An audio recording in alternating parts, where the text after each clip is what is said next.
Hi bros and sis, நான் உங்கள் AC. நேற்று பாய்ஸோட ஃபைனல் சீசன் ட்ரெய்லர் ரிலீஸ் ஆயிருக்கு. அதோட பிரேக் டவுன் தான் பார்க்க போகிறோம். வாங்க பார்க்கலாம். ஓப்பன் பண்ணிங்கன்னா பாய்ஸ் டீமில் இருக்க எல்லாரும் ஒன்றா நடந்து வந்து ஒரு இடத்த பார்க்குறாங்க. இரு போன சீசனில் தானே அவங்க எல்லாரையும் தனித்தனியாக அடித்து பிரித்து போட்டு எடுத்துகிட்டு போனாங்கன்னீங்கன்னா, இவனுங்க எல்லாரையும் இப்போ டீம் அப்பாவே ஒன்றா காட்டுறாங்க. இதில் இருந்து சஸ்பென்ஸ் இல்லாமல் ஃபுல்லாக ஸ்பாய்லராகவே இருக்குன்னு போட்டு ரிவீல் பண்ணியிருக்காங்க. இந்த ஸ்பாய்லர்லாம் வேணாம்னு நினைக்கிறேங்க, வீடியோ ஸ்கிப் பண்ணிட்டு போயிடுங்க. இல்லை எனக்கு ஆர்வம் பத்தாது, நான் பார்ப்பேன்றவங்க மறக்காமல் பாருங்கள், சப்ஸ்கிரைப் பண்ணுறேங்க, அப்படி அந்த லைக் பண்ணி தட்டி விட்ருங்க. ஆரம்பிக்கலாமா? ஓப்பனிங் ஷாட்லேயே இவங்க எல்லாரும் வந்து ஒரு இடத்த பார்க்குறாங்க. அந்த இடத்த பார்த்தீங்கன்னா மேபி இது அவங்களோட சீக்ரெட் ஹவுஸ் ஆர் ஒரு மறைஞ்சுக்கிற ஹிடன் ஏரியா அப்படி இருக்கலாம். ஆனால் அந்த இடத்த பார்த்தீங்கன்னா ஒரே ரத்த கிளறியாக இருக்குது.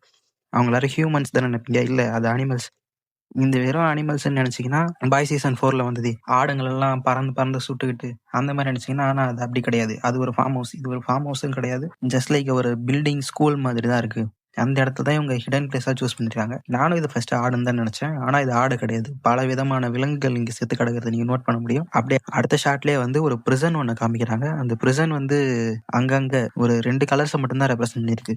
ஆனால் அதில் இருக்கிற எல்லாரும் பிரசன்ஸ்க்கும் ஒரு ப்ளூ அண்டு ஹோம்லேண்டரோட கேப் மாதிரி வச்ச மாதிரி ஒரு பின்னாடி இருக்க இது பேட்ச் குத்தி இவங்க தான் வந்து பிரசன்ஸ் அப்படின்ற மாதிரி இருக்காங்க. அதில் தான் ஹியூவியும் காட்டுறாங்க. அதில் வெர்னாயின் அப்படின்ற ஒரு இடத்துல தான் வச்சிருக்காங்க பழக்கு. அது வந்து ஹோம்லேண்டர் கீழே இருக்கக்கூடிய பிரசனாகவும் இருக்கலாம். ஆக்சுவலி ஹோம்லேண்டர் வந்து போன சீசன்லேயே அமெரிக்காவை ஃபுல்லாக டேக் டவுன் பண்ணி அமெரிக்காவில் இருக்க பொலிட்டீஷியன்ஸ் முதற்கொண்டு அவரோட ரூலுக்கு கீழே இருக்கிற மாதிரி தான் மாற்றி வச்சிருந்தாரு. அதை ரெப்ரசென்ட் பண்ணுற மாதிரி கூட இவங்க பிரிசனர்ஸ்க்கு வந்து இந்த ட்ரெஸ் கொடுத்துருந்துருக்கலாம். அடுத்த ஷாட்லேயே ஹியூவி வந்து வெளியே வந்து ஸ்டார்லைட் கிட்ட பேசிட்டு இருக்க மாதிரி காட்டுறாங்க. நான் சேர்ந்து இவங்க கூட சேர்ந்து காப்பாத்துறேன் எல்லாத்தையும் அப்படின்ற மாதிரி. ஆனா இவருக்கு தான் எங்கேயும் பவர் இல்லையே, அதை என்ன பண்ண போறாங்கன்ட்டு பொறுத்து தான் பார்க்கணும். அதே மாதிரி ஒரு வெளியே கொண்டு வரதுக்கு பெரிய போராட்டமே நடந்திருக்கும் போல. அதுக்கு அடுத்த ஷாட்லேயே ஸ்டார்லைட் வந்து ஒரு பெரிய போராட்டத்தையே கலவரத்தையே நடத்துற மாதிரி இருக்குதுக்கலாம். இந்த இடத்தாண்ட வந்து பல பவர் சோர்ஸை வந்து ஸ்டார்லைட் அப்படியே அப்சர்வ் பண்ற மாதிரி, இல்லை அதை பிளாஸ்ட் பண்ண கூட வச்சிருந்துருக்கலாம் அந்த பிரச்சனை.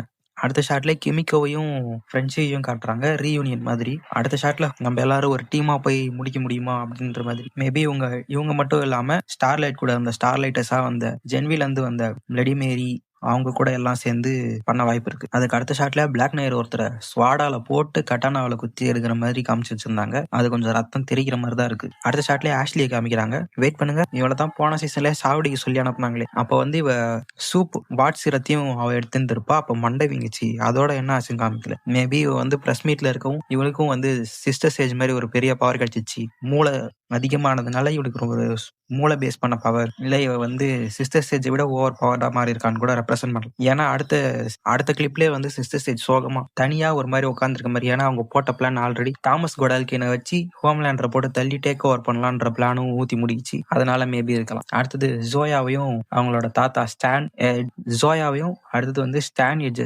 அவங்களையும் காட்டுறாங்க. அவங்க 2 பேரும் வந்து தனி பிளான் போட்டு எப்படின்னா ஹோம்லேண்டரை சாவடிக்கணுன்ற மாதிரி கூட ட்ரை பண்ணலாம். அதுக்கு அடுத்த சீசன்லேயே யாரோ வந்து இங்க இருக்க காப்ஸ் எல்லாம் சோல்ஜர்ஸ் எல்லாம் அட்டாக் பண்றாங்க. அதுக்கு அடுத்த கிளிப்பிங்லேயே ரயனுங்க, இது நம்ம ரயனை ரொம்ப ப்ரூட்டலாவே இப்ப காட்ட ஆரம்பிச்சிட்டாங்க. ஹோம்லேண்டர் மாதிரி அவனுக்கும் லேசர் பவர் இருக்கிறது ஓவர் பவர்டாகவும் அவன் கொஞ்சம் ப்ரூட்டலாவே காட்டியிருக்காங்க. அதுவும் சோல்ஜர்ஸ் அட்டாக் பண்ற மாதிரி. அடுத்தது ஹோம்லேண்டர் போயிட்டு அவங்களோட ஃபாதரான சோல்ஜர் பாயை பாக்குற மாதிரியும் ஐஸ் பெட்டியில வச்சுட்டு அவனை பார்த்துட்டு வரதாவும். அவர் ஐஸ் பெட்டியில மட்டும் வச்சு பார்த்துருக்க மாட்டாருங்க, அவங்க கூட ஒரு கான்ட்ராக்ட் கூட போட்டு இருந்திருக்கலாம்.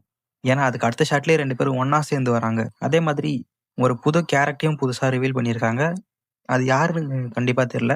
அது யாருன்னு போக போக தெரியும், இல்ல அடுத்த ட்ரெய்லர் வந்தாலும் தெரியும். அதுக்கு வெயிட் பண்ணி பார்க்கலாம். அதுக்கு அடுத்த ஷாட்லயே ஹோம்லேண்டர் ஒருத்தரை கோவமாவும் வருத்தத்திலையும் போட்டு அடிக்கிற மாதிரி ஒரு சீக்வன்ஸ் வச்சிருக்காங்க. அது யாரா வேணா ஏட்ரைனை கூட போட்டு தாக்கியிருக்கலாம், அப்படி இல்லைன்னா டீப் அப்படின்னா ரேயனை கூட போட்டு தாக்கியிருந்துருக்கலாம். அதுக்கு அடுத்த கிளிப்பிங்ஸ்லயே வந்து டீப் வந்து ஒரு மீனை காப்பாத்துற மாதிரி போட்டிருந்தாங்க. அது எங்க இருந்துன்னா ஒரு எண்ணெயில இருந்து, கடல்ல எண்ணெய் கொட்டி இருந்தது டீப் காப்பாத்தி இந்த இது அழிகிறதுக்கு ஹோம்லேண்டரும் ஒரு காரணமா இருக்காரு அப்படின்றது தெரிஞ்சு இவரு திருத்த வாய்ப்புகள் இருக்கு. வெயிட் பண்ணி பார்ப்போம். அதுக்கு அடுத்த சீசன்லயே நோட் பண்ணியிருந்தீங்கன்னா இந்த பிரிசன் பிரேக்கிங் த்ரூ சீக்வன்ஸ்ல ஏட்ரைனையும் காமிச்சிருக்காங்க. இருங்க, இந்த இடத்தாண்ட பாத்தீங்கன்னா பிளட்ஸை வச்சு காமிச்சிருக்காங்க. இங்க யாருங்க பிளட்டை யூஸ் பண்ணுவா? ஜென்வில வந்த மேரி தாங்க. ஆமாங்க, பிளடி மேரி தான்.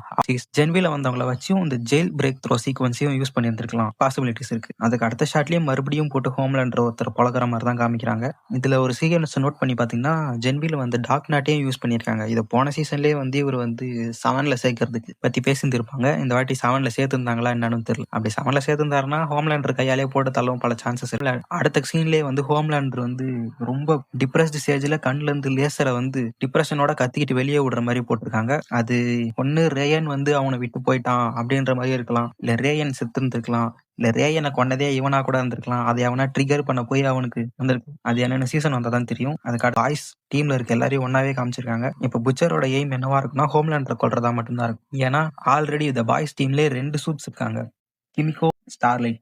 இப்ப பத்தாத்துக்கு நம்ம ஹோம்லேண்டர் கொல்ல போறேன்ட்டு இவரே வந்து சூப்பாவே மறைந்திருக்கிறார் பில்லி புச். ஸோ அவருக்கு எல்லா சூப்ஸையும் கொல்லணுன்ற அவசியமும் கிடையாது.